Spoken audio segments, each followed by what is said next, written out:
Ooh, what is up, everybody? This is WWE Breakdowns. I'm Mr. Filthy, and this is Ryan, and we are breaking down the Buffalo, New York, Raw,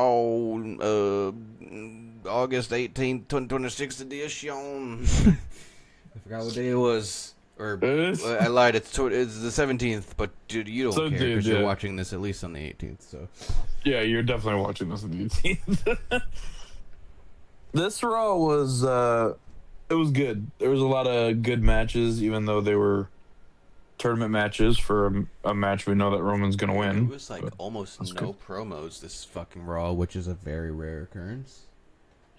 Yeah, we didn't have many, but we could start off with one that we did have, which was Stephanie Vaquer, who basically said she's only here for one reason, and that's for her title. So you get injured, then you come back, you're just like, yeah, I'm just here for my title. You're not here for revenge. Mm-hmm. You're not here for, you know, you I just want mean, the she did title. say she was partly here for revenge. She said she didn't. Well, we'll get into what she said later about that, but she is here for Yeah, revenge. but I mean, But Raquel's the one that took her out, not even Liv. So I love what Liv said though when she came out. She's now my favorite WWE star just because she said this. Because fuck the fans telling her this. Um, she said last week Becky told me that I am basically putting all the progress that every female wrestler has put into this business into the fucking trash can because I am the way that I am. And you know what? I'm going to stand for sexuality for a moment. Just because some women didn't find it comfortable to dress provocatively doesn't mean you should shame women who do find it comfortable to dress provocatively. Whether or not y'all believe it, some women like looking sexy. Some women like dressing provocatively. And we're not going to shame them for that. We're not going to maybe like praise it either, but it doesn't matter at the end of the day. right, I agree with that. I mean, I feel the women have the right to express themselves however they want, and For the if they most part, choose to dress as long as they're provocatively, not, then yeah, as long as they're not being like a total bitch or something. And even then, it's like you're it's right. degrees of that. Like you're allowed to be a bit of a bit, but like Mhm. basically what I'm saying is, and what she's saying is, and what she literally said is, I don't do this for you. I don't do it for those bitches that came before me. I don't do it for the bitches that'll be after me, and I sure as fuck don't do it for the fans. Fuck you. I'm here to make money, and I'm here to be champion, and I gotta respect that. Like the CM Punk meme when he first came back. I'm not here to make friends. I'm here to make money. Hmm. But that's the thing. I like that because that's real. All these fucking higher than thou people talking about, oh my god, oh my god this, and oh my god that, and oh my god that. I just like a person who's genuine, and even if you're a bit of an asshole, at least you're real. Yeah, I mean, if you're not a bit of an asshole, I don't think you are real. Just, That's my opinion. Uh, I don't think you can be real without being a little bit of an asshole. yeah, I mean, you have to be right. Like, it's it's the way of the world. I'll just put it that way. Um, but yeah, after she says all that, Liz says as long as she's here, Vaquer and Becky will not be champion because I guess she's insinuating that they can't beat her, Well, maybe which not Stephanie, but I'm pretty sure Becky can. yeah, I was gonna say she's actually only beaten Vicaire. She's never actually fought I want to Becky. say this, and I don't know if you noticed it. Is it me, or does Becky look uncomfortably skinny lately? Yeah, she definitely does. I know somebody made like a joke. Um, this is probably gonna upset some people, but I'm gonna say it anyway because I'm not the one that came up with it. So don't be mad at me, just the messenger. Be mad at me. I don't care. They No, I'm just kidding. they filed some kind of, well, they didn't like actually file it, but they put some kind of trademark on there because Becky calls herself the man, Mm-hmm. that she's labeled as transgender now. Wait, what? What? Yeah, because she called herself the man and she wrestles, and she should be taken out of the women's division and put in the men's division because she calls herself the man. Whoever And the fuck because said she does this? that, I don't know. It's just something I found online. I don't know who the original, I don't know who the OP is, the original poster, but um, All I'm gonna they say said that, is that is the yeah, most ass backwards logic I think I've ever heard. You know, yeah, it makes no the sense. man could be referring to the human.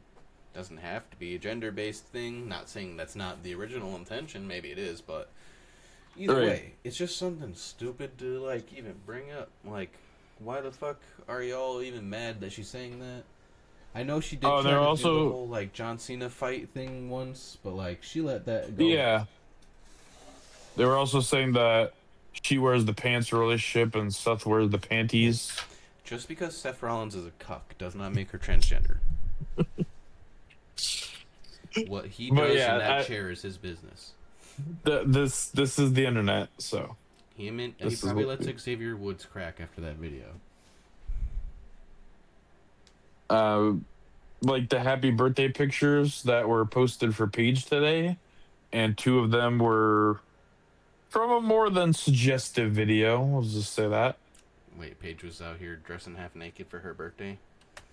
No. People were like posting pictures, and it was like screenshots of her like with the title up near her face, and Oh, people in the comments were insinuating that was from a video. And hmm. then there was another one where it's like, oh yeah, she's also a photographer, and people were pointing out that that was from another video. So yeah, In if other you know what kind of words, video, you know. Paige got deed down by a bunch of fucking mid card wrestlers One of and a which referee. was, yeah, well, I was gonna say one of which was actually a referee, but yeah. I But mean, yeah, I can't say much. Bros had hogs. I'm out here hating. Xavier Woods got bro. the schmeat, bro. No wonder he'd be getting it. Well, according to Big Cass, size does matter. If you remember that promo. I feel like somehow But he has a small one. Like, bro is 7 feet tall, but his dick's like average size. But average size dick on a guy who's 7 feet tall looks like a 3 inch dick or penis. So like, even though it is 6 inches, you would never know because looking at him by comparison to his uh, size, it just looks hella tiny. is that even possible? I mean, is the size based on your height?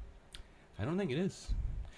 I don't I think think it it is either. generally speaking correlates, but like not always. And I always make Yeah. this joke. I'm like, what if Shaquille O'Neal has a fucking micro penis, but because like it's on his big ass body, it's a double micro penis because bro is just so giant that the micro penis looks even more microscopic. Oh man, you have to look at that show the microscope. Bro, Ah, imagine being a 7 foot, 300 pound monster, but your dick is 3 inches. it's just That's God that's fucking with you. dis- That's how you know he's got a fucking sense of humor if that's the case. that's disappointing. God just was up Like, there. He got bored. He was like, you know, it'd be funny if I gave this big ass motherfucker a tiny penis that'll make this dude big, and tall, and small. and little big, pinch penis, little pinch right there. That's it. big, tall, and small. That's Big Cass's new catchphrase. uh, Big Cass will get to Big Cass in a second here. Um, so Stephanie says, "Hey, if you're not scared, get in the ring." Um, I think she added some other stuff to that, but She called her a I don't puta, I speak think, Spanish. which It's means something like I that. think bitch in Spanish, if I'm not Yeah, mistaken. I think that. Yeah, that's. I'm pretty sure that's pitch. But basic Spanish we don't know, so just don't judge. So she does, but obviously she gets in with Raquel and Roxanne. She takes Liv down with a punch, gets the other two out of the ring. She gets the upper hand on Liv until Roxanne and Raquel attack her from behind. Lynch comes out and starts taking out the Judgment Day. Becky accidentally runs into Vicaire and they have a confrontation in the ring. Liv pulls Becky out and amid the chaos and throws her into the ring post. Vicaire takes out Liv, but Raquel takes her out with a big boot. Liv hits a code breaker right into a Papa Rocks, and Yeah, they stand over Vicaire, and I don't know where Becky was, somewhere outside the ring at that point. But yeah, and no, I'm not saying Liv hit a code breaker because that's what it was. Michael Cole literally called it a code breaker. So yeah, um, Didn't she give it a stupid ass name that's basically Code Breaker, but not Code Breaker? it's It's like like code Oath broken Breaker or or something like that. something stupid. Oath Breaker. um, I'm just confused because like they keep driving home this point where it's like, yeah, like um Vacaire's here for the title, but Becky's also like, I'm here for the title, and it's like, okay, are we gonna have a one-on-one match, or are we just gonna have a straight up triple threat? I'm fine with a triple threat, but I'm also fine with Vacaire and Becky going, one-on-one, because I feel like that'd be a good match.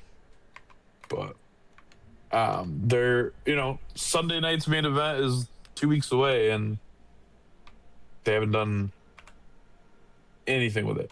So I don't know if we're waiting till Money in the Bank for that, because Liv just obviously doesn't like to defend her title because she's only done it once. But Right. I would like some kind of revelation before we get to Sunday night's main event and not just throw us a match. I know I'm not saying it wrong. It is on Sunday, this upcoming one here, because I think they're doing the AAA event on that Saturday, if I'm not wrong.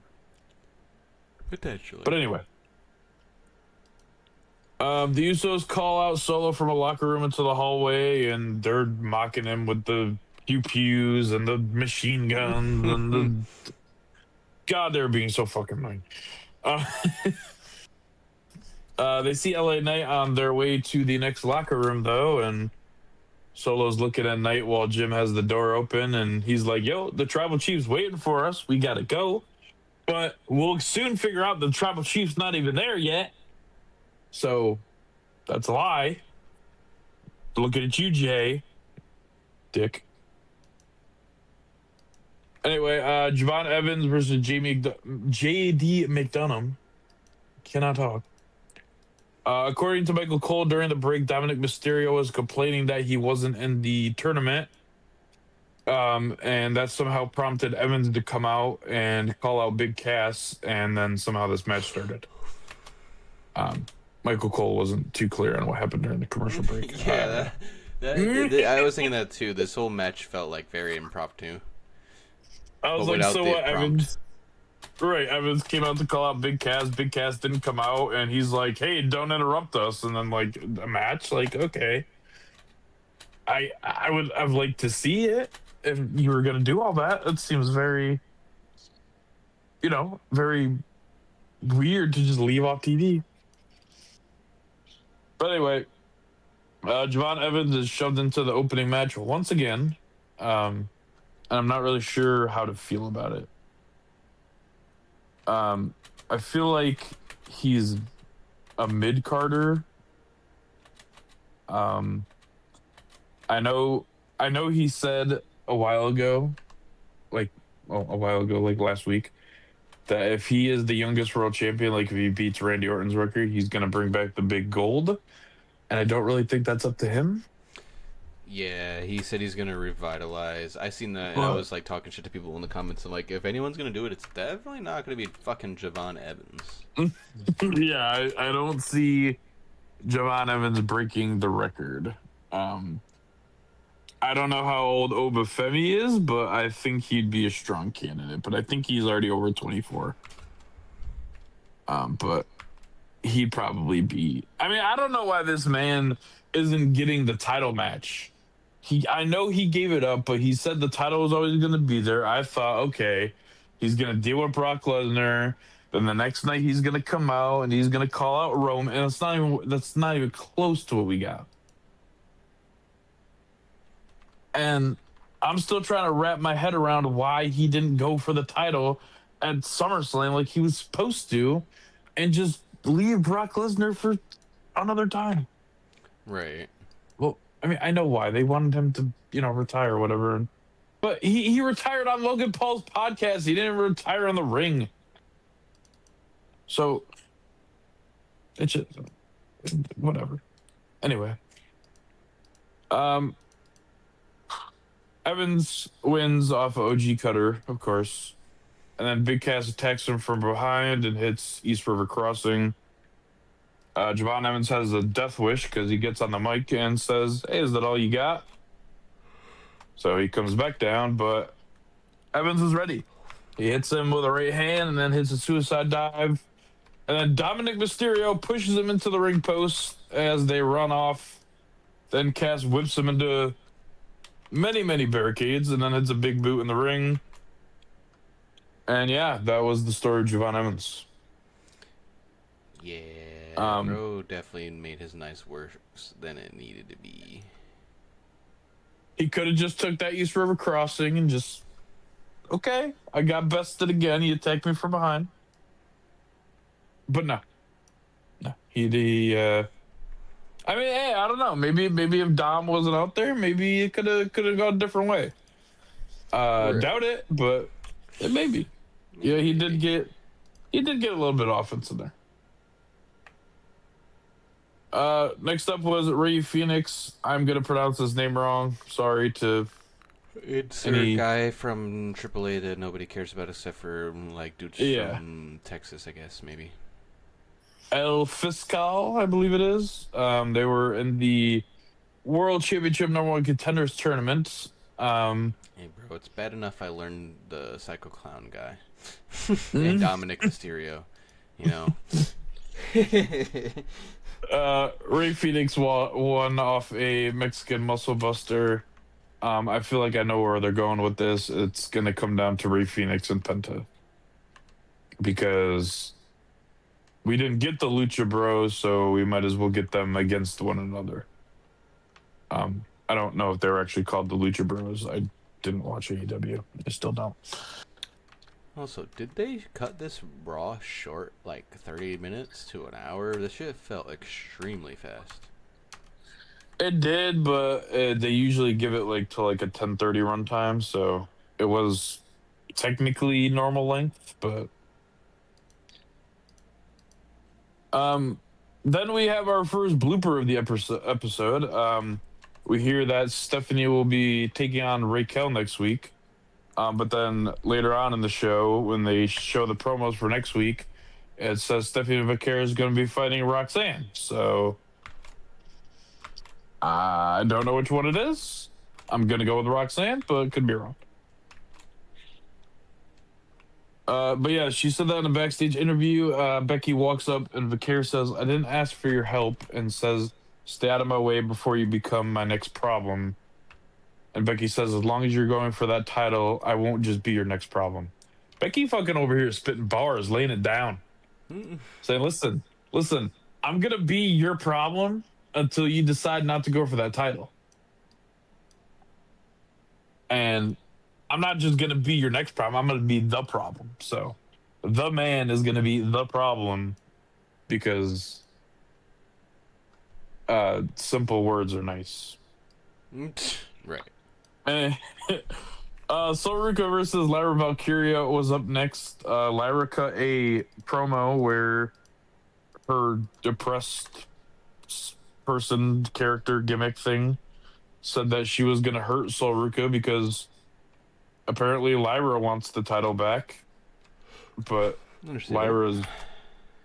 but Lyra's not going to be Raquel. No. But Soruka does win off the Soul Snatcher, so Lyra not going to get her wish. Yeah. I mean, who could have saw that coming? Right. I don't know where her gimmick is. She beat up Bayley. Bayley beat her up the next night at a live event, and then Bayley did being a crazy lady, but then like Bayley is no longer like interacting with WWE seemingly, so like. Also, I don't remember seeing this on the show, but apparently Danhausen celebrated his fucking birthday. Did they? I wonder if they cut it because on SmackDown they cut the Page segment and they had to post it on their YouTube channel. I think so, because I was like, I'm looking at their channel So right now, collecting like screenshots or whatever for like our thumbnail, and yeah, apparently Danhausen's birthday is today, and he celebrated it, and none of us saw it. Which, excuse me, guys, that is one of the best things you could possibly see is Danhausen anything. How dare you stop he that? sh- he You, he shares a birthday with Paige. That's they should have cut the Ray Phoenix and Penta fucking promo in the backstage and just got rid of that shit and put out Danhausen. Who needed to see Ray Phoenix and Penta holding hands like a bunch of fucking fruits? I didn't even include that because I don't think I saw that or wasn't that important. Maybe that was fucking cut out Uh, too. They need to cut out more shit though. But mm, that's what I don't know. It was a very compact, like yeah, Raw. There was mostly matches, and I like that. I do appreciate it as well. The Usos asked Jacob why he looks sad because today is the day that Solo comes back to the family, and Jay says we did something that you couldn't do, and Fatu's like, bro, you act like you did it by yourself. And Jay looks back. Jay just looks him square in the face and said, "Who's the punk ass now, Jacob?" And it's like, well, it's still you because Yeah, he's right. because again, you didn't do it by yourself, and he went out there by himself trying to do it. I feel like even if he failed, he at least made more of an effort. Right. He didn't have to get his brother involved just to get the job done. So, next up is the Vision backstage, also making fun of how they've been beating up the Alpha Academy, and me looking at Austin Theory and Maxine is just making me slightly more uncomfortable than I was last time. Every single time I see Yeah, them, the whole time they were just talking and like googly eyeing each other. This shit was making me sick. like Logan Paul started off. He's like, "Yeah, we took care of Akira Tozawa, isn't that right, Maxine?" And then It was the like camera he. zoomed in on them. It was literally They're like bro had to fucking like they were supposed to cut a promo with Austin, and then dude was just like, "Oh yeah, right, they're fucking behind me. Let me cut this promo." Kathy Kelly says, "Hey, Braun, you've been quiet. You got anything you want to say about Obafemi?" And he says, "Anything I have to say to Obafemi, I'll say to his face." And he heads to the ring. I'm looking not So, liking this angle anymore, bro. It's like doing a weird like silent tough guy fucking gimmick or something. right, and what's weird is he's in a group. He's tag team champions in that group. Yet he goes out to confront Obafemi by himself. It's like I still got gold. Homeboy learned nothing from the bloodline. Just saying. Don't go alone. But he calls Obafemi out, but he gets Paul Heyman instead. Hmm. So Paul Heyman is like, the question is, who's the future? And Braun's like, you tell me, Paul. The lights go out and Obafemi's music plays. Oba's like, everyone knows who it is, who's the future, including Brock Lesnar. He says, if you have a problem with that, you could take it up with me anytime. Braun's like, let's do it now. And Heyman's like, take one more step towards him and you take a step away from me. Heyman, is that really a threat? Because you basically already told these guys, screw you. I don't care about y'all. True. I don't feel like that's really a threat. But he says you don't have a random match to determine the future. And he basically says because of shareholders and money and blah, blah, blah, TKO, insert here. I know it was TKO just talking through Paul Heyman. So let's just say that. Of course. He says we have to build this so we can set this up for Sunday night's main event. And he says there is where we figure out the future of WWE. So we figured out later in the night that next week, Braun Breaker and Obafemi are going to have a contract signing for that match. So you already know next week there's going to be a fight because, let's be honest, those things never go well.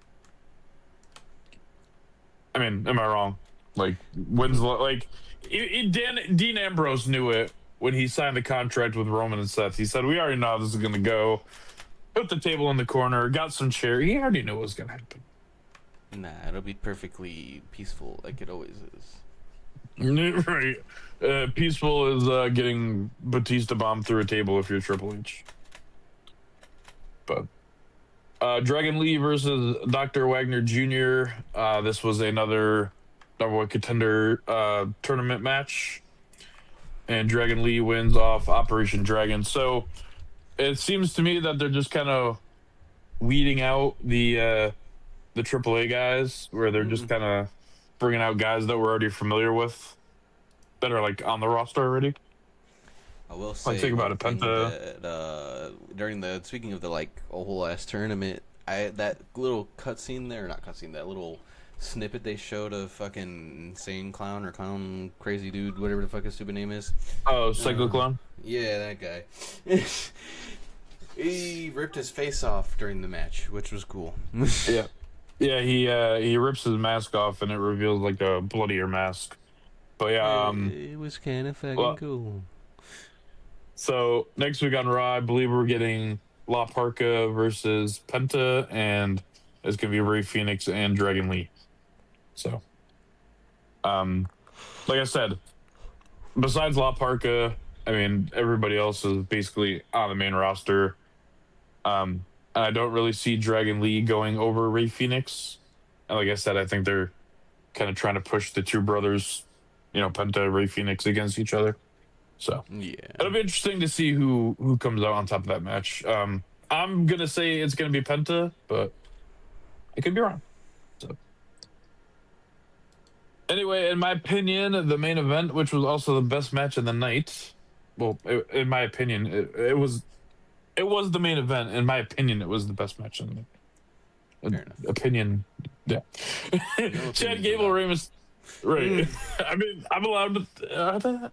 Are opinions free? I don't know. No, no opinions ever. That'll be $9.95. Well, you're gonna have to find me a lot when we get to the Roman Reigns segment, then. Anyway, Chad Gable, Rey Mysterio for the Intercontinental Championship is next. This match was so good, and the pop that Rey Mysterio got when everybody thought he was gonna win, when he hit the 619, and then went for the frog splash, but the knees went up and the crowd just fell deathly silent. Do you think that the Chad Gable train is over, Nah, I just think they or do love you Ray. think? I was gonna say, or do you think people would just really like to see Rey Mysterio compete again? Yeah, I think they want Ray to win one. Like it's like going against Cena. They're gonna cheer for Cena. Right, right, right. It's. I mean, yeah, it would have been nice, but at the same time, it's kind of like, why take it off Chad Gable already? This is something that this is his first single title, something that people have wanted. So don't just rip it away like that. Anyway, Chad Gable does retain off a leverage pin that was reversed when Ray was trying to get out of the ankle lock. He did get out of the ankle lock successfully, like 2 or 3 times, but Chad Gable was not budging at the end there. Although they need to let But Chad still, Gable back on the mic if they're gonna keep his push alive. oh, absolutely, dude on the mic is fantastic. And he needs. Well, that's the thing too, though. It's hard. The reason we didn't like him before is because he was a nice person. He's honestly better, in my opinion, as an asshole. Mm. All right, oh, well, was it him or was it the whole freaking Shorty G gimmick? I mean, who is Shorty G but Chad Gable? Yeah, but I don't think he liked it, and I don't think anybody really liked it. But No, but when he was El Grande Americano, he was a whole ass douche, and everybody loved it. right, right, right, yeah. They're like, Um, I'm a true luchador. You guys are fake Mexicans. mhm. I'm Donald Trump in a luchador mask because I'm Chad Gable. Chad Gable. So Roman arrives and heads straight to the ring with Jacob Fatu. So this is what I was talking about earlier when I said that Jey Uso is a liar, because how is the tribal chief waiting for you when he's not even in the building? Magic? Just saying. You don't believe in magic, Ryan? Um, I mean, I did watch The Fairly Odd Parents as a kid, but It's been a long time since I've seen one. Parents wanting kids eating tiny kids. What? It's a good rated R parody of the song. So Roman says, "Bring me Solo," and the Usos come out with Solo. And Roman said, "Just the sight of Solo pisses him off, so it makes you think, why'd you want him in the family then? Doesn't really make sense." Because he's a cutie. He's take that, silly. Roman takes Solo's glasses off and he stomps on them. Those glasses look like they were expensive. I would be pissed. He said, "Actually, I got these at the gas station." He asks why he isn't on his knees, and then he gets a super kick, and then Fatu puts him in the Tongan death grip, and eventually Roman calls off Fatu, and he says the twins, Jimmy and Jay, are made men, and he gives them black ulafalas, or as LA Knight calls them, lafa ulafalals. Falafel. Falafels, falafel, I don't know. Everyone loves a falafel. So they're taunting Solo, who is struggling to get up, and then LA Knight comes out because you know what? No matter what, still friends. He gets rid of the Usos, but Jacob attacks him, and Roman stops him. So Jacob's obviously under some kind of mind control here by Roman, which we'll dive more into in a second here. But Roman hits a Superman punch and then calls the Usos in to hold up LA Knight. And Roman tells Solo to end Knight. Well, Roman's like, you're here to serve. You're here for this family. And you need to do what you're here to do, and you need to just do it. So he's yelling, "I'm sorry, LA Knight." He's like, I'm sorry. And he sticks the tongue out and he puts the thumb up and he drives that spike right into the throat of Roman Reigns.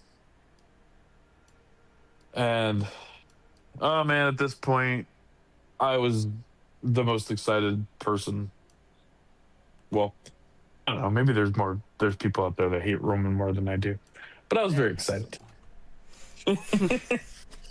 I was very excited that, because Solo's character was doing so well that this would have completely killed it if he hit LA Knight with that spike. I just wish they did this with Fatu first, honestly. Then Solo could have joined. It would have made a whole bunch of sense. Right. But I think maybe was so like, you think Solo's maybe just kind of doing like a slow burn? You think he's kind of destroying him from the inside out? Because he was not having it. So I mean, at this point, right, the Usos were like shocked, and Knight and Solo took out the Usos, and I mean, Jacob Fatu just stood there in the corner just watching. He didn't move. He just watched. LA Knight and excuse me, Fatu were actually face to face in the ring, and he's like, "You gonna hit me, or are you gonna listen to your boy over here, who's over here on the ground?" And then Roman goes for a Superman punch, but Knight blocks it and hits a BFT. Hits a BFT right in front of Jacob, and Jacob just stands there. Right, that's the part that I was surprised about. I'm like, is he helping? Now, I understand that, Roman said something to him where it's like, no, you can't attack LA Knight, But it's like, at some point, you need the big guns. And I just don't. He just stood there. I don't get it. But we do get a knuckle touch from Solo and LA Knight to end the show. And basically, that is where it comes to an end. So, would you give Raw for tonight? I want to say it freaking 8 because this shit was damn good. Shit was fire. Ending segment, phenomenal. Um, even though those matches with the cruiserweights were tournament matches and they were, kind of just thrown in there, it's always fun to see cruiserweights fight. Right. Um, and obviously Chad Gable and Rey Mysterio was just a banger. And honestly, that's the first time I've seen an American crowd like really go crazy like that. Like normally it's the UK crowds that are going crazy, but we had a good group there in Brooklyn. So um and then we had some other segments and matches that were just there. Pretty much. But Like the I think Lyra. that's yeah, that match was. And I'm still not sure about how the JD McDonough and Javon Evans match really started, but Or the Lyra and Soul Ruka. I'm like, wait, is there a beef here? Am I not paying attention? yeah, it wasn't like a number one contenders match or anything as far as I know. So just kind of thrown in there, I guess. But yeah, eight. I feel like it's pretty fair. I mean, it wasn't a perfect show, but you can only get so close to perfect when you're riding off the heels of the SummerSlam that we just had. This is true. Remember, for all you people on the East Coast, Raw starts at 6. For y'all on the Pacific, you'll probably still be at work because it starts at 3. But nonetheless, if there's nothing else, I think that's all we got. Pretty sure that's it. If you guys did like this one, leave a like and subscribe, and we will see you in the next video. Peace. Deuces.